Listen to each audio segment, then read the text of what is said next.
Shalom semuanya. Tahun 2025 adalah tahun penuaian, the year of harvest. Ayat emasnya adalah Ulangan 11 ayat 13 dan 14 dan Yohanes 4 ayat 35. Kalau kita menyelidiki ayat-ayat yang merujuk pada penuaian atau harvest, maka terdapat beberapa jenis tuaian, yaitu yang pertama, tuaian jiwa-jiwa yang terhilang dan membutuhkan pemulihan hubungan. Yang kedua, tuaian perluasan kerajaan Allah. Yang ketiga, tuaian berkat rohani dan jasmani. Yang keempat, tuaian hidup yang berbuah atau buah roh. Yang kelima, tuaian hidup yang kekal. Dan yang keenam, tuaian di bumi yang mengalami murka Allah. Saya percaya ke depan ini, Tuhan akan berbicara tentang hal-hal di atas. Mengenai target penyelesaian amanat agung tahun 2033, Tuhan mulai membukakan pengertiannya pada waktu Global Council Empower 21 meeting di Hawaii tahun 2013. Tuhan memberikan visi. Setiap orang, everyone, akan mendapatkan kesempatan untuk berjumpa secara autentik dengan Tuhan Yesus melalui kuasa dan hadirat Roh Kudus pada Pentakosta 2033. Terus terang kita semua bingung, termasuk Billy Wilson dan saya sendiri. Beberapa bulan setelah itu Billy Wilson ke Manila dan dia hadir di konser Planet Shakers dengan memakai baju berwarna merah. Tiba-tiba pimpinan Planet Shakers, yaitu Neil Smith, menyuruh berhenti. Dan dia bilang, ada pesan Tuhan untuk orang yang berbaju merah. Dia berkata, saya tidak kenal Anda. Saya tidak tahu siapa Anda. Tetapi Tuhan katakan, Anda harus berpikiran besar. Terus terang Billy Wilson kaget mendengar nubuatan itu. Karena selama ini dia berpikir, bagaimana ini bisa terjadi? Ternyata untuk itu perlu punya pikiran besar. Kepada saya, Tuhan memberikan pengertian tentang tahun 2033 ketika bulan Mei 2022 diadakan World Prayer Assembly atau WPA secara hybrid di SICC Tower lantai 11. Ada 3 orang yang berbicara secara online, di mana mereka semua berbicara tentang tahun 2033.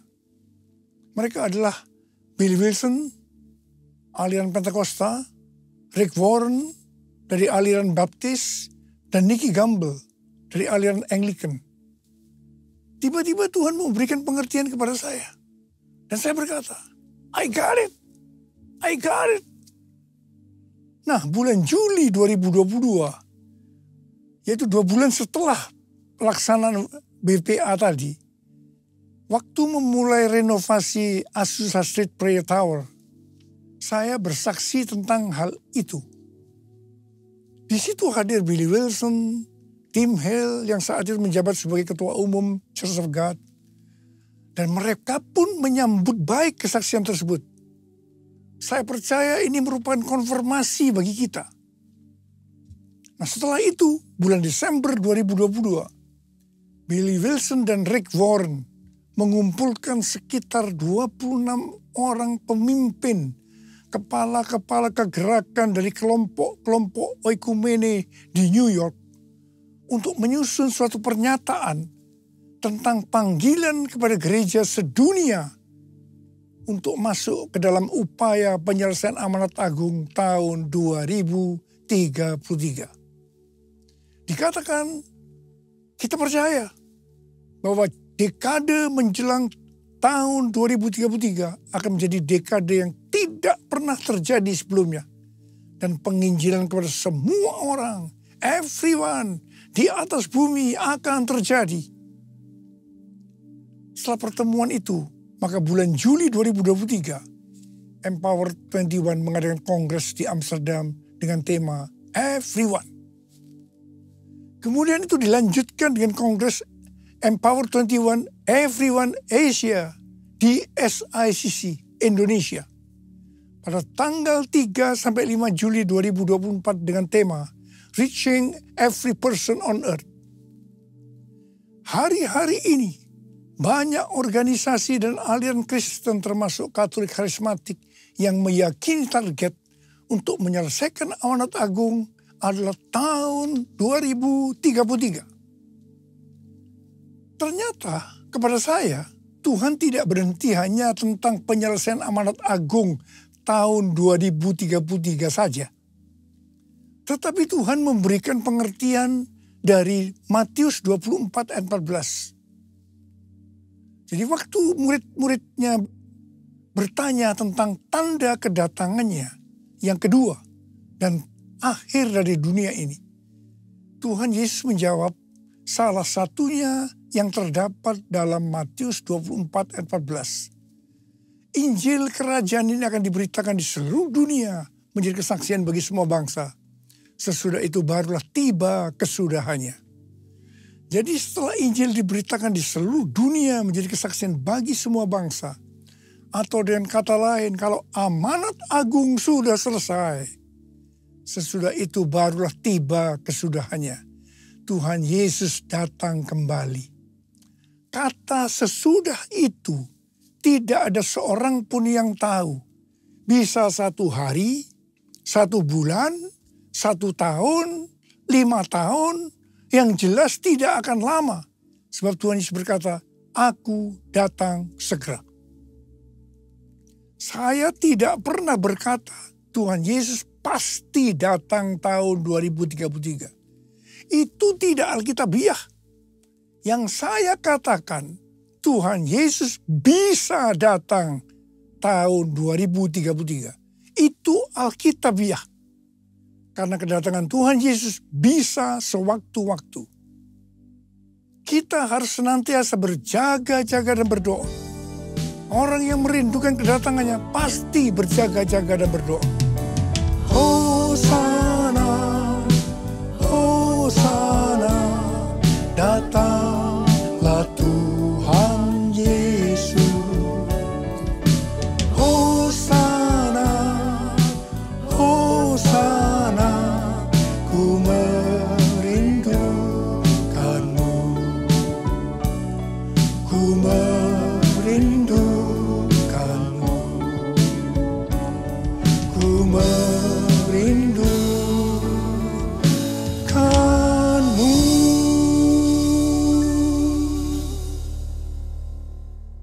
Rick Warren membuat kelompok yang disebut dengan Finishing the Task, menyelesaikan amanat agung, dengan menggunakan pendekatan 4B atau 4B.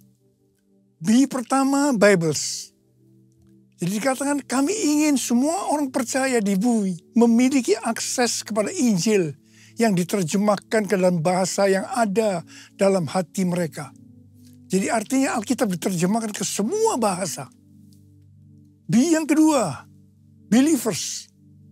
Kami ingin memperlengkapi setiap orang percaya agar secara pribadi bisa bersaksi tentang Yesus. B yang ketiga, Bodies of Christ. Kami ingin semua gereja mendukung dan menanam gereja di area yang belum ada gereja. Dan yang keempat, B yang keempat, breakthrough prayer. Kami ingin semua orang di bumi yang belum kenal Yesus didoakan oleh orang yang sudah kenal Yesus. Rick Warren waktu menyelidiki tentang penyelesaian amanat agung mengatakan bahwa sejak 1000 tahun yang lalu, meskipun banyak pria dan wanita hebat yang dipakai Tuhan, tetapi belum bisa menyelesaikan amanat agung. Dia meneliti terutama selama COVID-19 melalui bacaan-bacaan tentang amanat agung. Ternyata sejak 500 tahun terakhir, yaitu sejak reformasi, gereja belum bisa menyelesaikan amanat agung. Kenapa? Jawabannya, karena tidak ada upaya untuk melibatkan seluruh gereja. Dalam hampir di setiap kesempatan untuk membawa Injil ke seluruh dunia, hanya dipimpin sekelompok kecil orang kulit putih dari barat. Mereka tidak memobilisasi seluruh gereja Kristus, sehingga mereka tidak mampu melakukan. Dan Rick Warren berkata bahwa target untuk menyelesaikan amanat agung adalah tahun 2033. Puji Tuhan, ada gerakan penginjilan dunia yang dimulai tahun 1974 melalui Kongres Lausanne di Swiss. Temanya, biarlah bumi mendengar suaranya.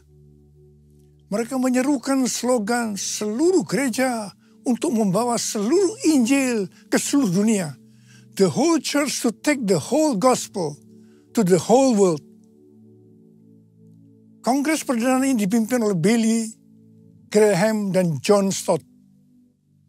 Kongres ini menghasilkan perjanjian Lausanne atau Lausanne Covenant, sebuah dokumen dasar yang menguraikan teologi dan praktik pekerjaan misi.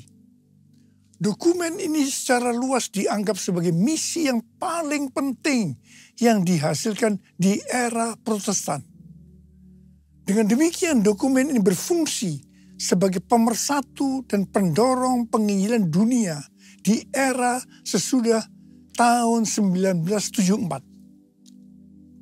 Sesudah itu, Kongres Lausanne ini dilanjutkan di Manila, Filipina, tahun 1984 dengan tema Beritakanlah Kristus sampai Dia datang. Setelah itu Kongres Lausanne di Cape Town, Afrika Selatan, tahun 2010 dengan tema Kristus Pendamai Kita. Selama ini, Kongres Lausanne hanya diwakili oleh aliran Protestan. Tetapi pada Kongres Lausanne yang keempat di Seoul, Korea Selatan, pada September tahun 2024 yang lalu, aliran Pentakosta dan karismatik ikut bergabung melalui Pentecostal World Fellowship dan Empower 21. Temanya, Let the Church Declare and Display Christ Together. Biarlah gereja mendeklarasikan dan menampilkan Kristus bersama-sama. Dihadiri oleh 5.394 peserta mewakili 200 negara dan wilayah. Selain itu sekitar 2.000 peserta virtual di lebih dari 100 negara bergabung dalam kongres secara online. Saya mendapat undangan juga mewakili Empower 21 dan saya memilih sebagai peserta secara online. Declare Christ atau mendeklarasikan, memberitakan Tuhan Yesus adalah aspek utama dari iman Kristen. Dengan cara memberitakan siapa pribadi Yesus Kristus, kasih-Nya, anugerah-Nya, dan perbuatan-perbuatannya kepada seluruh umat manusia. Everyone. Display Christ atau menampilkan Kristus artinya mewujudkan sifat-sifatnya, karakternya, dan ajarannya dalam kehidupan sehari-hari lewat gaya hidup kita. Menjadi garam dan terang, hidup yang berprestasi, hidup yang berbuah, hidup yang menjadi berkat. Dengan cara ini, maka kita akan disebut murid Kristus. Dan mereka yang melihat kita akan memuliakan Bapa yang di sorga. Ini yang harus kita lakukan untuk menyelesaikan amanat agung tahun 2033. Haleluya. Bumi penuh kemuliaannya, bumi penuh kemuliaannya, bumi penuh kemuliaannya. Sucilah Tuhan, sucilah Tuhan, sucilah Tuhan. Memasuki tahun penuaian ini, kita juga akan mengalami penuaian secara jasmani. Salah satu syarat untuk mengalami penuaian secara jasmani adalah memberi, menabur. Dalam Mazmur 126 ayat 5 dan 6 dikatakan, orang yang menabur dengan bercucuran air mata akan menuai dengan sorak-sorai. Orang yang pergi dengan menangis sambil membawa kantong benih pasti pulang dengan sorak-sorai sambil membawa berkas-berkas gandumnya. Di sini jelas dikatakan pada saat kita dalam kesusahan secara finansial, justru kita harus menabur supaya menuai dengan bersorak-sorai sambil membawa berkas gandumnya atau berkat-berkatnya. Hal ini juga yang dilakukan oleh Ishak. Pada waktu terjadi kelaparan, Ishak pergi ke Gerar kepada Abimelekh, raja orang Filistin. Ishak tinggal di Gerar setelah Tuhan menyuruh dia tinggal di situ. Sesuai dengan Kejadian 26 ayat 12 dan 13. Ishak menabur di tanah itu. Dan dalam tahun itu juga ia mendapat hasil 100 kali lipat. Ia diberkati Tuhan. Orang ini menjadi kaya, makin lama makin kaya. Sehingga ia menjadi kaya raya. Pada masa kelaparan, benih yang ditabur pasti persediaan untuk makanannya. Jadi waktu Ishak menabur pasti dengan bercucuran air mata. Dia tidak tahu kapan kelaparan akan berakhir. Ishak menabur di tanah yang ditentukan oleh Tuhan. Hasilnya Tuhan memberkati Ishak sehingga ia menjadi kaya. Makin lama makin kaya hingga ia menjadi kaya raya. Haleluya. Dalam 2 Korintus 9 ayat 6 dan 7 dikatakan, perhatikanlah ini, orang yang menabur sedikit akan menuai sedikit juga. Dan orang yang menabur banyak akan menuai banyak juga. Hendaklah masing-masing memberi menurut kerelaan hatinya. Jangan dengan sedih hati atau karena paksaan. Sebab Allah mengasihi orang yang memberi dengan sukacita. Sehubungan dengan berkat atau kekayaan yang Tuhan berikan kepada kita, maka ada 3 macam teologi, yaitu yang pertama, teologi kemiskinan, yang kedua, teologi kemakmuran, yang ketiga, teologi penata layanan. GBI menganut teologi penata layanan. Dalam hal memberi, prinsip teologi kemiskinan adalah karena kewajiban. Bisa jadi tidak rela, sedih karena terpaksa. Sedangkan prinsip teologi kemakmuran, fokusnya hanya untuk mendapat sesuatu nantinya. Tetapi prinsip teologi penata layanan, kita memberi, kita menabur karena mengasihi Tuhan. Ini pasti dilakukan dengan sukarela. Dikatakan Allah mengasihi orang yang memberi dengan sukacita. Ada 3 macam respon dari orang percaya dalam hal memberi. Yaitu respon pertama, bagi yang memiliki hubungan yang intim dengan Tuhan. Mereka memberi dengan standar tinggi. Yaitu senantiasa berupaya memberikan yang terbaik untuk Tuhan. Sebagai contoh Maria yang intim dengan Tuhan. Mengurapi kaki Tuhan Yesus dengan rambutnya. Dengan minyak narwastu yang mahal harganya. Yaitu sekitar 300 dinar. Itu merupakan upah 1 tahun bagi seorang pekerja. Jadi sangat besar nilainya. Dan ini merupakan persembahan yang terbaik. Respon yang kedua, bagi mereka yang tidak intim dengan Tuhan. Mereka hanya dapat memahami bahwa memberi persembahan secara materi itu hanya sebagai hukum yang tertulis. Ketika yang lain sudah dengan tekun dan setia memberi persembahan persepuluhan, persembahan khusus, dan persembahan sulung, dia masih sibuk menyelidiki apakah persembahan-persembahan itu alkitabiah atau tidak. Respon yang ketiga, bagi mereka yang cinta uang dan pencuri kas milik Tuhan seperti Yudas Iskariot akan mengkritik orang seperti kepada Maria yang memberikan persembahan yang terbaik kepada Tuhan, yaitu minyak narwastu yang mahal harganya dengan dalih, mengapa tidak diberikan kepada orang miskin saja? Demikian juga mereka yang termasuk orang-orang seperti ini akan menyamaratakan semua pendeta yang mengajar tentang memberi persembahan uang sebagai golongan pendeta yang mencari keuntungan dari jemaat.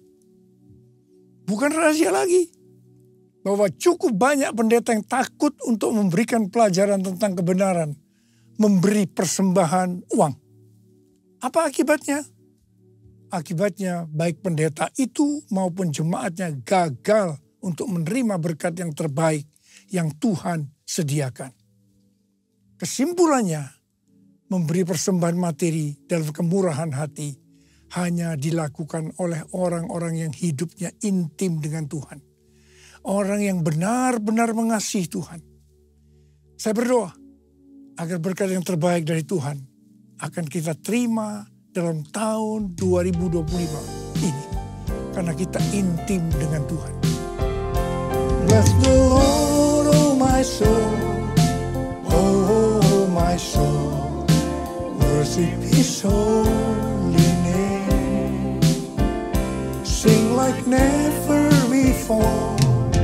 Oh my soul. I worship your holy name.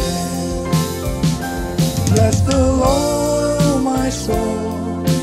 Oh my soul. Worship His holy name. Sing like never before. Oh my soul. I worship your holy name. I worship your holy name. I worship your holy name. Lebih dari 14 tahun yang lalu, Tuhan berbicara kepada kita tentang persembahan sulung. Dari Amsal 3 ayat 9 dan 10 yang berkata, muliakanlah Tuhan dengan hartamu dan dengan hasil pertama dari segala penghasilanmu. Maka lumbung-lumbungmu akan diisi penuh sampai melimpah-limpah. Dan bejana pemerahanmu akan meluap dengan air buah anggurnya.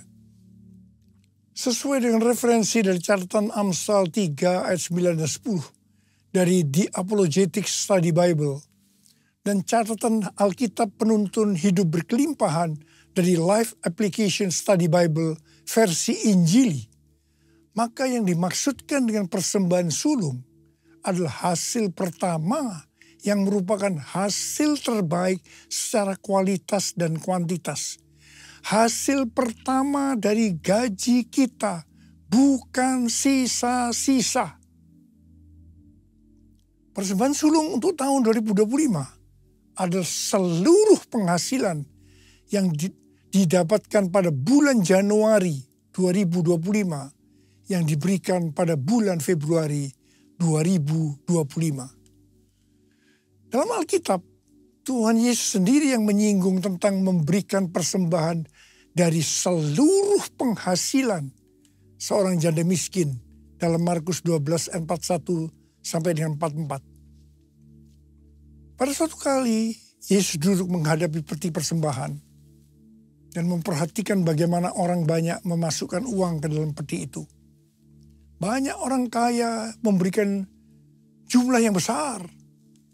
Lalu datanglah seorang janda yang miskin dan ia memasukkan 2 uang tembaga, yaitu uang receh terkecil. Yesus memanggil murid-muridnya dan berkata kepada mereka, "Sesungguhnya aku berkata kepadamu, janda miskin ini memberi lebih banyak daripada semua orang yang memasukkan uang ke dalam peti persembahan. Sebab mereka semua memberi dari kelimpahannya, tetapi janda ini memberi dari kekurangannya. Semua yang dimilikinya, yaitu seluruh nafkahnya." Di sini Tuhan Yesus tidak melihat besarnya jumlah persembahan, tetapi berapa persen dari penghasilannya yang dipersembahkan. Meskipun jumlah persembahan janda miskin itu relatif kecil dibandingkan orang kaya tadi, tetapi Tuhan Yesus berkata, janda miskin ini memberikan lebih banyak dibandingkan dengan semua orang kaya itu. Mengapa? Karena persembahan yang diberikan janda miskin itu adalah seluruh nafkahnya, yaitu seluruh yang dia miliki. Ini contoh memberi karena sungguh-sungguh mengasihi Tuhan. Persembahan sulung merupakan tolok ukur yang valid untuk menguji apakah kita memberi karena mengasihi Tuhan. Persembahan sulung diberikan dengan kerelaan hati dan ucapan syukur, bukan karena paksaan. Sekali lagi saya mau katakan, bukan karena paksaan. Amsal 11 ayat 24 dan 25 berkata, ada yang menyebar harta tetapi bertambah kaya. Ada yang menghemat secara luar biasa namun selalu berkekurangan. Siapa banyak memberi berkat, diberi kelimpahan.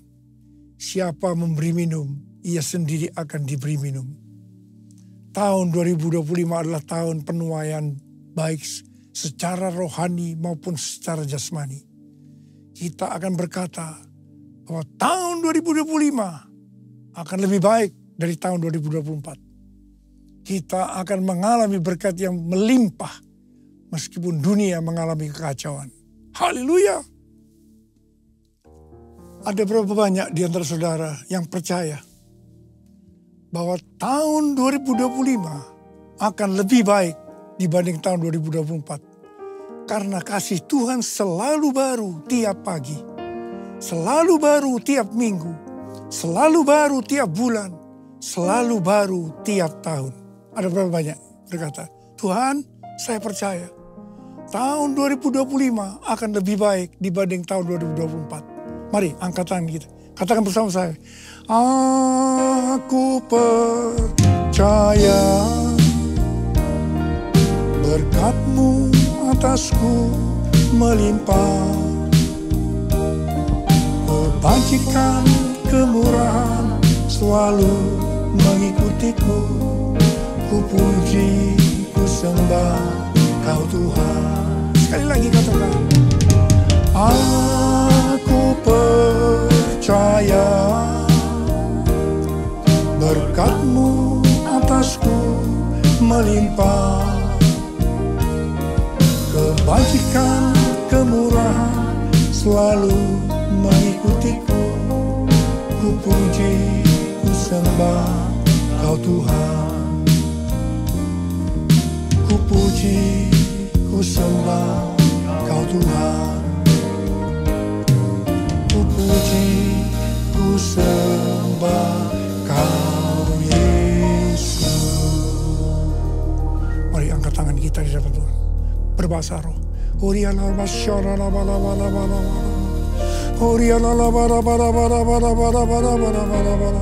Yang sudah berbahasa roh, kita berbahasa roh. Yang belum berbahasa roh, katakan haleluya, haleluya, haleluya.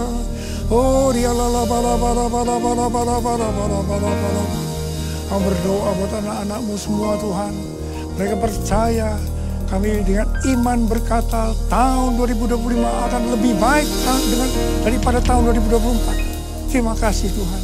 Terima kasih Engkau akan menggenapi ya Aba. Menserahkan anak-anakmu dalam tanganmu.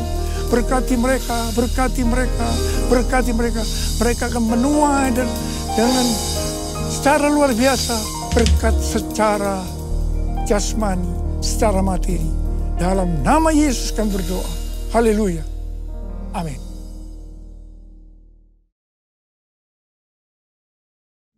Kita akan memasuk dalam perjamuan kudus. Kita akan mengingat ayat ini. Sebab setiap kali kamu makan roti ini dan minum cawan ini, kamu memberitakan kematian Tuhan sampai Ia datang. Perjamuan kudus adalah perjamuan Tuhan Yesus sendiri. Setiap kali kita masuk dalam perjamuan kudus, Tuhan Yesus selalu berkata, biarlah ini menjadi peringatan akan aku. Peringatan akan aku. Karena itu mari kita tundukkan kepala. Arahkan hati kita kepada kebaikan Tuhan. Saudara, mari. Bapa, siapakah kami sebelum kami mengenal Engkau? Kami semua orang berdosa. Upah dosa adalah maut, mati. Tapi Engkau tidak berdosa dijadikan dosa oleh karena kami semua. Engkau harus turun dari sorga mulia, mati, ganti kami dengan penderitaan yang luar biasa. Sungguh kalau kami pikirkan betapa baiknya Engkau Tuhan. Engkau jadikan kami sebagai anak-anak-Mu. Engkau berkati, Engkau bela, Engkau melindungi, Engkau menyembuhkan kami. Engkau juga menegur kalau kami salah ya Aba. Itu Engkau ya Aba. Tuhan Yesus akan memberkati kita melalui perjamuan kudus. Tapi Tuhan mau kita makan dan minum dengan cara yang benar. Karena itu masing-masing sekarang introspeksi. Lihat keadaan diri masing-masing. Jangan menyimpan dosa. Kalau ada dosa yang Tuhan ingatkan yang belum diselesaikan dengan Tuhan, langsung minta ampun. Minta ampun supaya diberkati. Supaya diberkati. Tuhan, Kau melihat anak-anak-Mu yang sedang berdoa, Tuhan. Ampuni kami, ampuni, ampuni Tuhan, ampuni, ampuni kami, ampuni.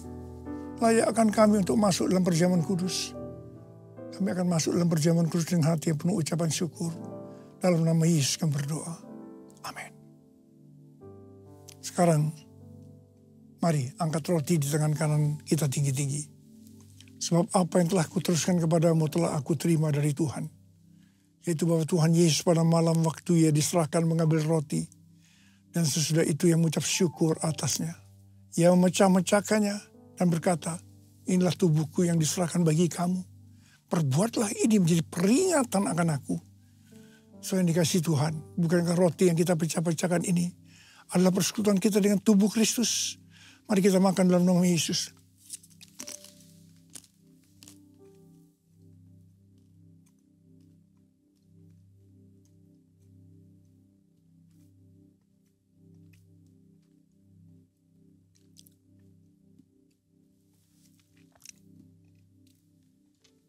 Angkat cawan di tangan kanan kita tinggi-tinggi.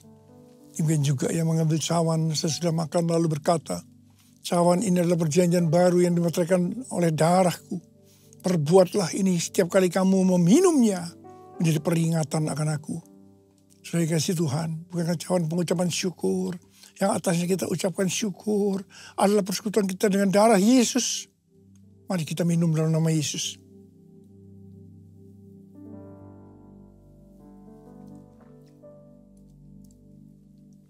Angkat tangan kita. Ucapkan syukur dengan suara, jangan diam.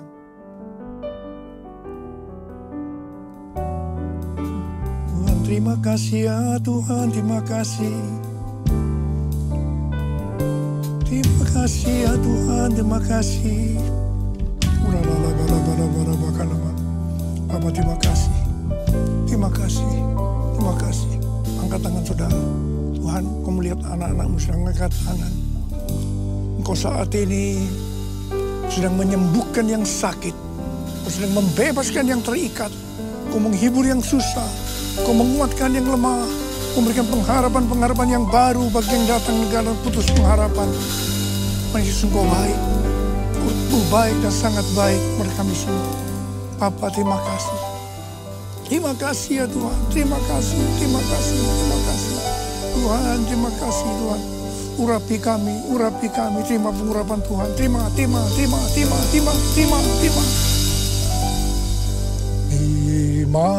kasih Yesusku, terima kasih Yesusku.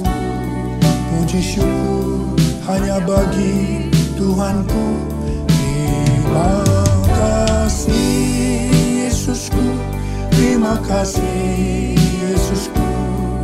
Puji syukur hanya bagi Tuhanku.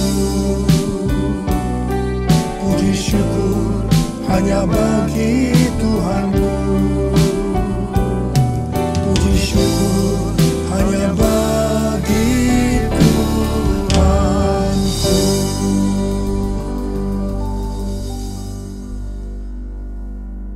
Sekarang terimalah berkat Tuhan. Kasih karunia berlimpah-limpah daripada Allah Bapa dalam Anak yang tunggal Yesus Kristus. Persekutuan yang manis dengan Roh Kudus menyertai kita semua mulai hari ini. Sampai Tuhan Yesus datang menjemput kita di awan-awan dan bahkan sampai selama-lamanya. Yang percaya bersama-sama katakan, Amin.